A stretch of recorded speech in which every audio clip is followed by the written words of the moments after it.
بسم اللہ الرحمن الرحیم۔ خزائن القرآن، قرآن کریم کے علوم و معارف کا مجموعہ افادات شیخ العرب والعجم عارف باللہ مجدد زمانہ حضرت اقدس مولانا شاہ حکیم محمد اختر صاحب رحمۃ اللہ علیہ۔ آیت نمبر 37۔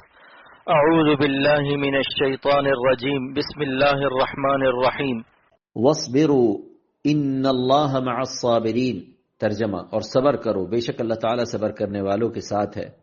ہر لحظہ حق تعالی شانہ کے بے شمار انعامات و احسانات بندوں پر ہو رہے ہیں، لیکن اگر کوئی واقعہ یا حادثہ کبھی بظاہر تکلیف دہ پیش آ جاتا ہے تو انسان ناشکرہ اور بے صبرہ ہو جاتا ہے۔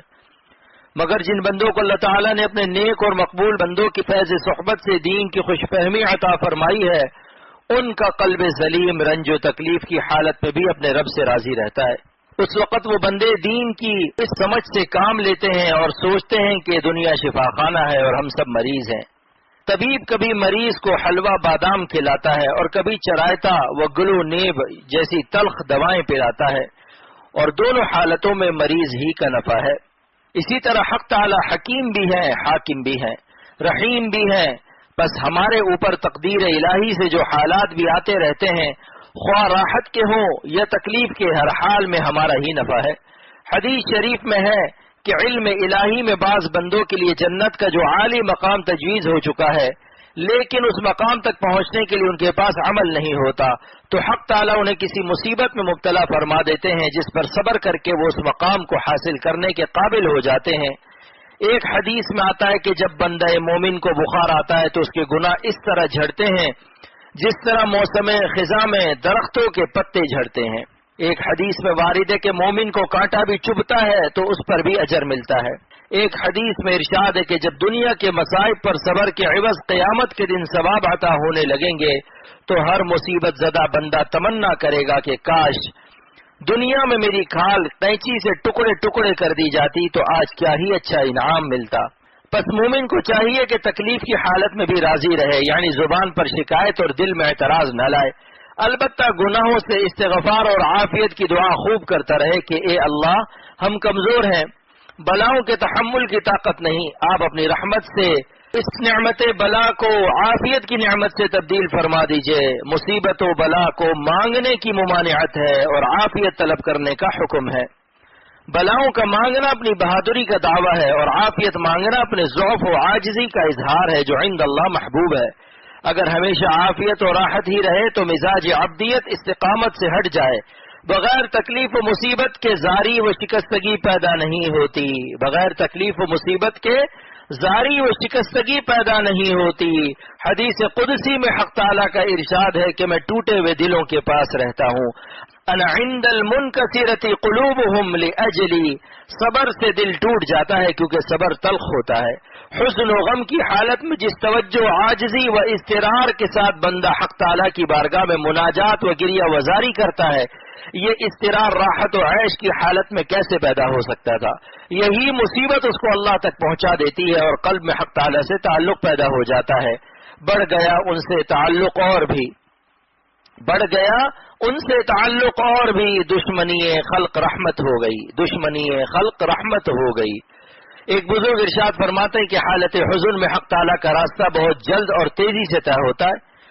اس کی وجہ یہی ہے کہ پریشانی اور غم سے قلب میں ایک شکستگی اور عاجزی پیدا ہوتی ہے۔ اس حالت میں حق تعالیٰ کی خصوصی معیت نصیب ہوتی ہے۔ اللہ تعالیٰ فرماتے ہیں ان اللہ مع الصابرین، اللہ تعالیٰ صبر کرنے والوں کے ساتھ ہے۔ خلاصہ یہ کہ دنیا کی چند روزہ زندگی کے ایام خواہ عیش کے ہوں یا تکلیف کے سب کو فنا ہے۔ بس نہ تو عیش سے اترانے لگے، نہ تکلیف سے شکایت و اعتراض کرنے لگے، بس نہ تو عیش سے اترانے لگے نہ تکلیف سے شکایت و اعتراض کرنے لگے۔ راحت پر شکر اور تکلیف پر صبر و رضا و تسلیم سے کام لینا چاہیے۔ مقصد حیات کو اگر پیش نظر رکھا جائے تو سب مشکلوں کا حل نکل آئے، اور مقصد حیات صرف رضائے حق کا حصول ہے اور حق تعالیٰ کے راضی کرنے کا طریقہ ان کے بتلائے ہوئے قانون پر اہتمام سے عمل کرنا اور کوتاہیوں پر توبہ و استغفار کرتے رہنا ہے۔ اگر اتباع سنت نصیب ہے تو عیش ہو یا تکلیف دونوں حال اس بندے کے لیے مبارک و مفید اور ذریعہ قرب و رضا ہے۔ اگر اتباع سنت حاصل نہیں تو عیش کس کام کا؟ حضرت حکیم الامت مولانا تھانوی قدس سرہ العزیز کا ارشاد ہے کہ گنہگار اور نافرمان پر بھی تکالیف اور بلائیں آتی ہیں اور نیکوں پر بھی آتی ہیں. پھر دونوں میں فرق کیسے ہو کہ یہ بلا و تکلیف شامت اعمال ہے، یہ ذریعہ قرب الہی. تو اس کی پہچان یہ ہے کہ جس مصیبت و کلفت میں اتباع سنت نصیب رہے اور قلب میں حق تعالی شانہ کے ساتھ محبت و انس و رضا کا تعلق و رابطہ محسوس ہو تو سمجھنا چاہیے کہ یہ تکلیف ذریعہ قرب الہی ہے. اور جس تکلیف سے دل میں ظلمت وحشت اور حق تعالی سے دوری محسوس ہو اور توفیق انابت و گریہ وزاری نہ عطا ہو تو سمجھنا چاہیے کہ یہ شامت اعمال بد کے سبب ہے. اس وقت استغفار کی کثرت کرنی چاہیے. سورہ نوح میں استغفار کی برکت مذکور ہے کہ استغفار سے حق تعالی بارش عطا فرماتے ہیں، باغات عطا فرماتے ہیں اور مال و اولاد میں برکت ہوتی ہے.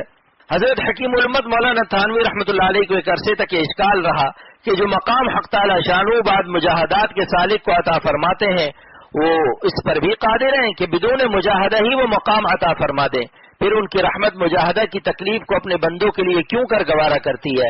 حضرت رحمت اللہ علیہ فرماتے ہیں کہ ایک دن خود بخود قلب میں اس اشکال کا حل وارد ہوا، وہ یہ کہ بدون مجاہدہ اگر تمام مقامات سالک کو عطا فرما دیے جاتے تو نعمت کی قدر نہ ہوتی، اور قدر نعمت نہ ہوتی تو نعمت کا بقا اور اس کی ترقی نہ ہوتی. جیسا کہ شکر پر نعمت کی زیادتی منصوص ہے، اسی طرح اس کے عکس پر سلب کا خطرہ تھا. احقر عرض کرتا ہے کہ حزن و اضطرار میں گریہ وزاری اور انابت کی جس درجہ توفیق ہوتی ہے، راحت و عافیت میں عادتاً یہ توفیق کوشش گریہ اور نقل بکا سے بھی اس درجہ نہیں ہوتی. لیکن مصیبت کو طلب نہ کرنا چاہیے. طلب عافیت مطلوب ہے، لیکن من جانب اللہ اگر کوئی رنج و مصیبت پیش آ جائے تو گھبرانا نہ چاہیے اور بے صبری نہ کرنا چاہیے، بلکہ سمجھنا چاہیے کہ حق تعالیٰ اپنا بنانے کا انتظام فرما رہے ہیں اور درجات بلند فرما رہے ہیں. رنج و علم بھی بندے کے لیے نعمت ہے کہ اس اضطرار میں دل سے دعا نکلتی ہے، سجدہ گاہ آنسوؤں سے تر ہوتی ہے اور لذت مناجات عطا ہوتی ہے جو خود ایک عظیم نعمت ہے. خدا تعالی ہمیں عمل کی توفیق عطا فرمائے. آمین.